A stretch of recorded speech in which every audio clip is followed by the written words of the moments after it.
Now kicking it with Brother Smalls, and we're fortunate enough to have WNBA legend, actress, model, spokesperson, and musician, the lovely and multi-talented Kim Hampton. Kim? Hey! How are you? I'm doing well, thank you. Oh, thank you so much for coming through. I really appreciate it. The last time I spoke to you, the last time I saw you, you were given the keynote at the Women's Worth Awards. Really, really awesome keynote. One of the things that I remember was that you were encouraging people to not quit and don't give up so soon. You know, it was like, don't give up so soon. And you were saying that people give up so soon because they pay attention to naysayers. They pay attention to haters. And I really got something from that and other things that you were talking about. So glad that you're here. We're here at Alvin's and Friends in New Rochelle, beautiful restaurant. Amazing. Yeah. So they kind of open up the place for us, and we're appreciative. I wanted to talk to you a little bit about basketball. I wanted to talk to you a little bit about life and what you're doing, and I think people are really going to enjoy it. My first question was, you're a pro athlete and WNBA legend. When did you know that you wanted to be a pro athlete? Wow, I would have to say that wasn't until college, because growing up, of course, there was no professional women's basketball. And even when I graduated from college, there was no women's professional basketball in America. But I knew that I wanted to play professional basketball abroad. Because I got an opportunity to represent the United States, and I met a couple of girls that were playing on one of the Italian teams, and so I was like, oh my gosh, I can go and play ball overseas. And so I ended up being one of the finalists for the Margaret Wade Trophy, and the Margaret Wade Trophy is the equivalent of the Heisman Trophy, but for the best female basketball player in the nation.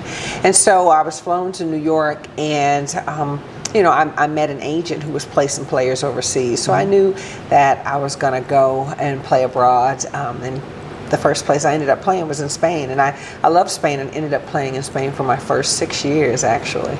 Nice. First 6 of my 12 years abroad. No, and I know that you also played in Japan, Italy, right, and France, right?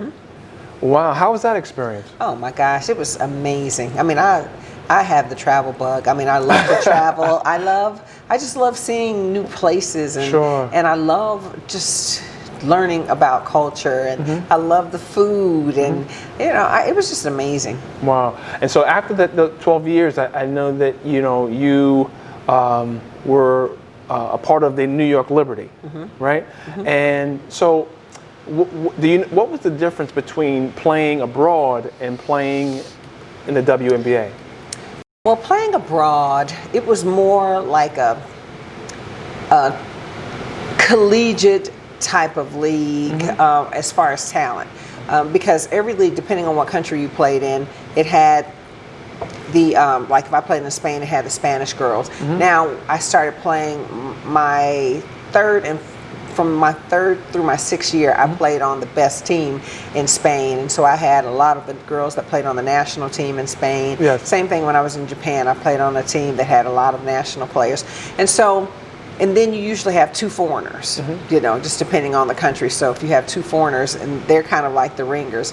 So it was fun, it was really, really fun, and depending on the coach, depending on, the program, you would practice in the morning or maybe not. We'd only have one practice in the evening, and you play your games on the weekends. You might play Sunday or Saturday, and then you would have like Monday or Sunday off, depending. How'd you do with the language? I'm one of those people that I wanted to learn to speak the language. I didn't want to go to a country and just sit at the table and everyone's talking and talking and talking, and I didn't understand anything, and didn't speak. So I took it upon myself to make sure I learned how to communicate with everyone in their language. That's beautiful. That's beautiful. That's beautiful. And so, WNBA, you're an ambassador for WNBA. And you've had a really excellent career there. But I just wanted to ask you, who are the players now that you kind of you're looking at? I mean, some of the players that you you say, okay, she has a really nice game, or this one has a really. I mean, they're all excellent, because they made it to the WNBA. But are there some players that are, that oh wow, she's really. Oh my gosh, really, I could go through every team. I know. The league has gotten to the point where I feel so proud, to just, when I watched the playoffs, the WNBA playoffs this year, I was just so, I just felt proud of the girls, I mean the ladies, the women. I just felt proud. I mean, every team is stacked with talent. I mean, every team. Every team is stacked with talent, and if you're a basketball purist, you gotta love the WNBA and the women's game. You gotta love the game. I just enjoy the fundamentals. I enjoy the teamwork and the how it's just a beautiful game, and especially if you're a basketball purist, you definitely got to love the women's game. Some players that I love Maya Moore's game. I know she's on sabbatical. Candace Parker's game. I'm a fan of Diana Taurasi, and so you like the veterans. I like the veterans. Yeah, I like the vets, and I'm gonna go way back. I really enjoyed Cynthia Cooper's game too. Oh yeah. She was just an amazing slasher. She was an amazing slasher. Yeah. I enjoyed your game. Oh, thank you. I really enjoyed your game. To me, I have two young sons, and if I'm playing, teaching them basketball, what you did with your footwork and your balance was true. Was really, really true. If I could, if there's an NBA player that I think, your game resembled, it would be the late great Wayman Tisdale. Wow. Yeah, no, seriously, your game was just, once you got that, it was cash. It was just, it was good. I mean, tell us about your experience playing in the WNBA. Tell us about that. Well, it was when the WNBA first started, so it was brand new for everyone. We didn't know what to expect, but it was huge. It was big. I mean, we were immediate rock stars. I never will forget. We had celebrities that wanted to hang out with us. I mean, Tyra Banks would sit on our bench every game. I mean, everyone. I never will forget. I was at an event and Albie Shore. He's like, "Oh my God, that's Kim Hampton," and I'm looking around like, "Oh my God," in my mind. I'm saying, "It's like Albie Shore." Like, "Oh my God!" And he's running up to me, "Please, let me just take you out to dinner, please." I mean, just everybody from Spike Lee. I mean, it was just so amazing, and not only just the celebrities. I mean, just the opportunity to represent the women that came before us, like Carol Blazejowski. I mean, just the players that couldn't, they didn't last as long. It was just wonderful, and then to be role models for the girls and the kids, and to see little girls and adults wearing your jersey in the arena. I mean, it was just amazing, and to finally say, "Oh my gosh, after 12 years of playing professional ball abroad, now I can finally play in my country, in front of my friends, in front of my family," and it's just amazing. That's beautiful. I mean, I also understand that initially there was a lot of challenges too for a lot of the WNBA players, in the sense of, and you correct me if I'm wrong, some had to play the season and then also maybe get a second job or a third job in a sense. Right. Yeah. Well, because the first collective bargaining agreement wasn't really a great collective bargaining agreement. I mean, I remember we didn't even have insurance once the season was over, and I think the maximum salary was maybe $92,000 or something like that. And so, most of the players had to go abroad, had to continue, and had to do both, because that's where you made the bulk of your money abroad. But we all wanted to play in the WNBA because we got to play in the NBA arenas. It was the TV, it was the endorsement deals, and things like that. So it was, but we were there. It was a start. You guys were there, and you were trailblazers, and now the game and I think the league is different. Can you tell us a little bit about where the league is now as opposed to when you first started? Right. Well, when I first started, I think, again, things were, apart from the collective bargaining agreement, things were, well, you just kind of caught me off guard with that question, because I started to go in one direction, but then I think, when I think back to it, it was the beginning.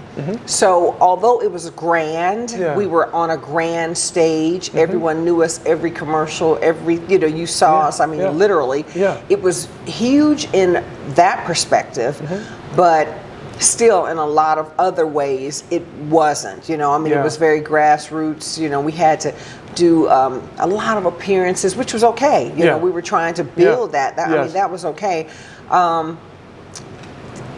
And then another thing, like even with the coaching, like let's just say the women that came into the league as coaches, they didn't have any prior professional experience, so you were bringing these coaches with these college mentalities, into the professional game. I never will forget, Nancy Darsh, our first coach, and I hear that she's not doing well, and she could be near passing, so God rest her soul. But it was just so funny. She was telling us we had an 11 p.m. curfew before a game, and I'm looking at her like at 35, you're going to turn 36. I'm like, what? Yeah. What? Yeah. So, I know how to do this. Exactly. I've been a pro for 12 years. And so it was a lot of that. It was a lot, and then the practicing, like again, that college mentality, they're trying to practice you to death, and it's kind of like, listen, we have a game tonight, and then we have to go, we travel, we have a game tomorrow, and and stuff. So I think those were the main issues, and of course the money, and again that side, the collective bargaining agreement side, but because of the fame that came out of it, I mean, we were able, and then just the fact that the league had finally started. It was more than anything, and we knew that we took one for the team. We took one for the girls that play now, because if I think that you had to play at least 5 years to get a pension. Like I didn't even get a pension because I only played 3 years. So hopefully they'll go back and revisit that. That the players. That's important. To start. To look out for you guys. Definitely. So I guess with that type of beginning, did you always, because you're doing so much now. When did you start to think about life after basketball? Well, I thought about it a little bit then. I did start trying to sing a little bit more, and that's when I signed with Click Models and then Wilhelmina, and I got an opportunity to do some of the things. So I did start because we had a high visibility, and so the opportunities were there and were happening. So I thought about that. But again, I only played 3 years and had to retire. So once you fall off, people forget pretty fast. And, and unless you just really had strong ties into what it was that you wanted to do, then it just became difficult. And so transitioning, and I think even now, like for players when they retire now, you really need to have great relationships to transition. You need to have a plan. You really need to have a plan. And tell us a little bit about some of the things that you're doing now, some of the things that you've done. I mean, you're an actress, you're a singer. I mean, tell us a little bit about that. Well, I was always artsy growing up. I always loved to sing. I can remember when I would sing around the house, and when my parents might have a get together, they said, "Kim, come and sing such and such." But I was always so shy. And I'd be like, "Okay, turn around, everyone, turn around, don't look at me."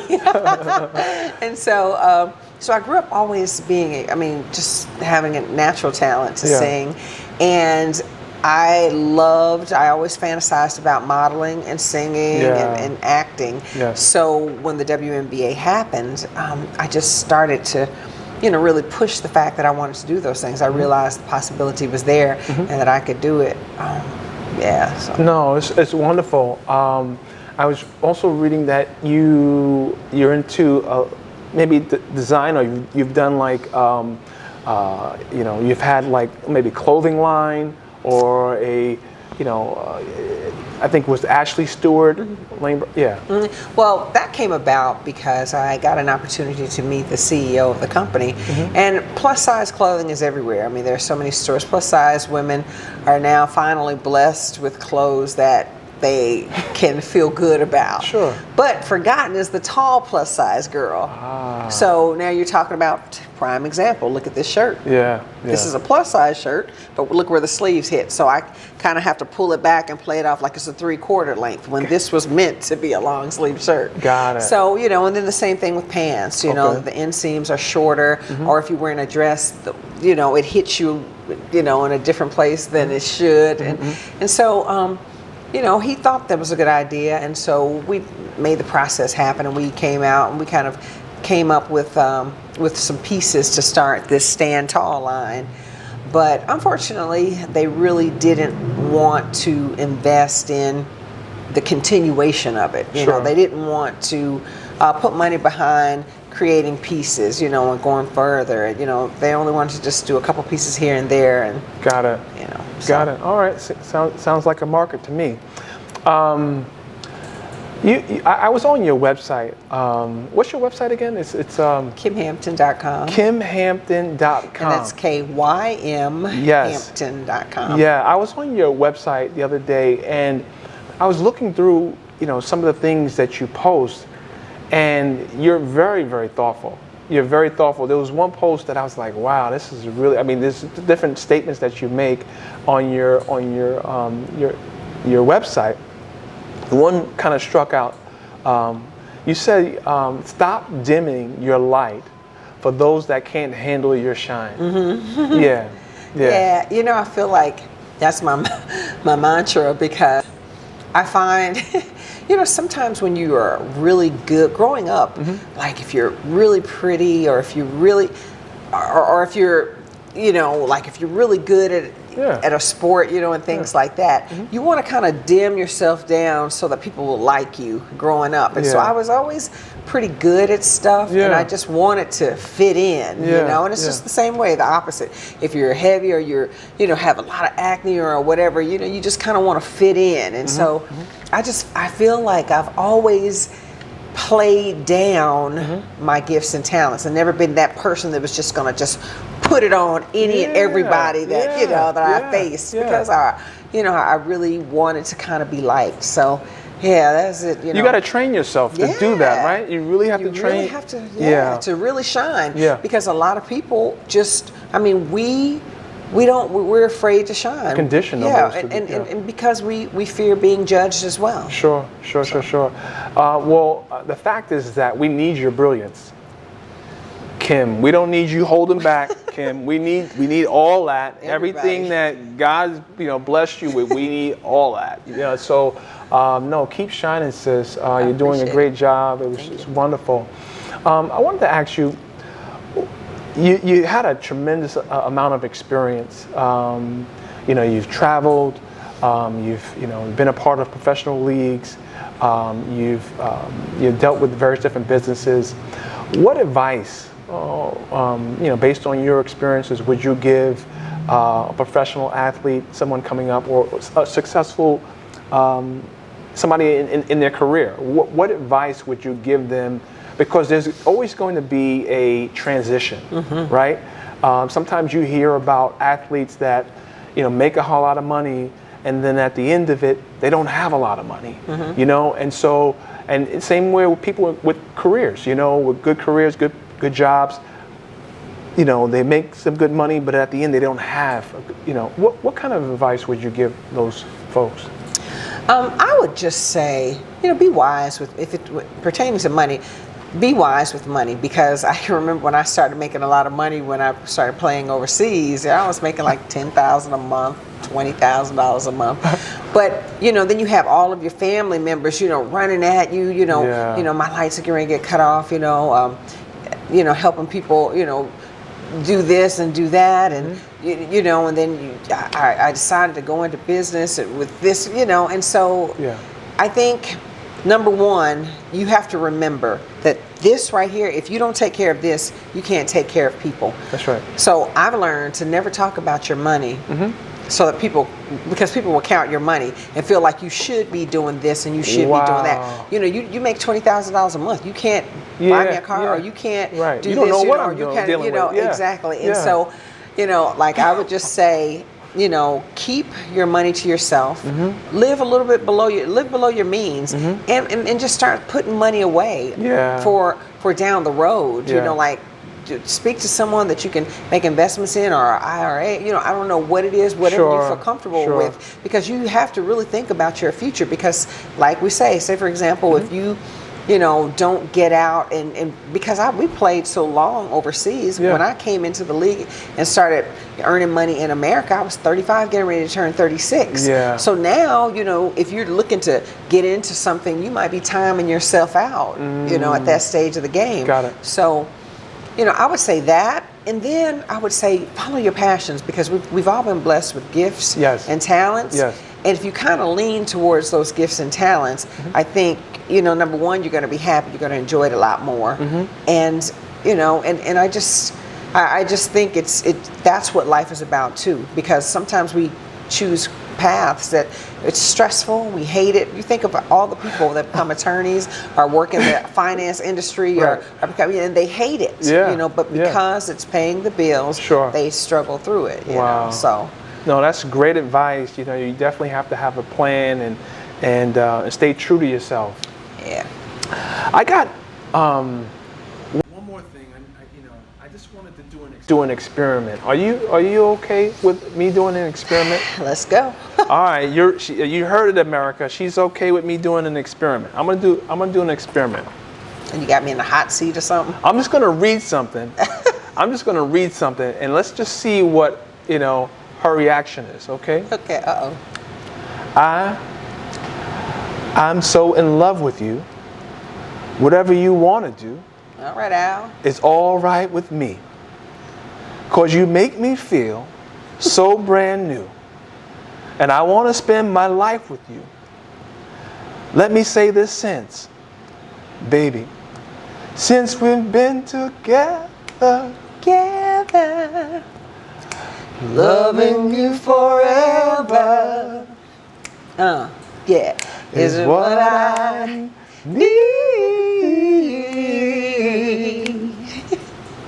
Let me be the one you come running to.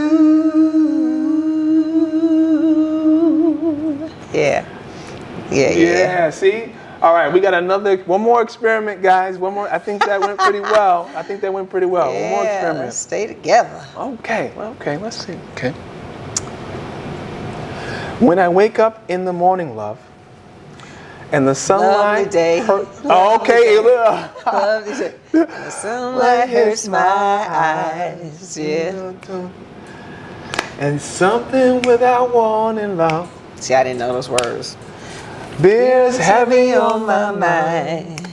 Then I look at you. Hold on. And the world is all right with me. Just one look at you, and I know it's gonna be a lovely day, lovely day, lovely day, lovely day, lovely day. Yeah. Wow. Do you sing with everyone? Wow, see? The lovely and multi-talented Kim Hampton. Thank you so much. Thank you so much. I was trying to figure out, okay, how many words is it going to take for her to just kind of jump in and start singing? Well, it's been a blessing, and thank you so much for coming in to kick it with me, and I so appreciate it. Got one more question for you. Okay. Will you come back on the show? Oh, for sure. All right, you heard that, America. She's going to come back on the show. Thanks so much, Kim. God bless you. Yeah, and I'm going to be, I know we're still kind of going through the little COVID stuff, and businesses are starting to open up at 25%, but eventually we are going to reopen again. We're going to get through this. That's right. And, so if you want to follow me, find out where I'm performing, you can definitely follow me on Instagram at I am Kim Hampton. That's IamKymHampton. Yes. I am Kim Hampton. Facebook, Kim Hampton. Twitter, Kim Hampton. Right. So I look forward to And yeah. KimHampton.com. Oh yeah, and KimHampton.com. Where yeah. you can get all those. Yeah, wonderful. Exactly. Thank you so much. Thank you. I really enjoyed it, and I'm sure everyone else did. All right. God bless you. All right. Thank you. Thank Yes. you guys for having me. Thank All you. right. We'll All do right. a little elbow. There we go. All right. Good job. Informs, uplifts, and elevates, and inspires, takes you higher.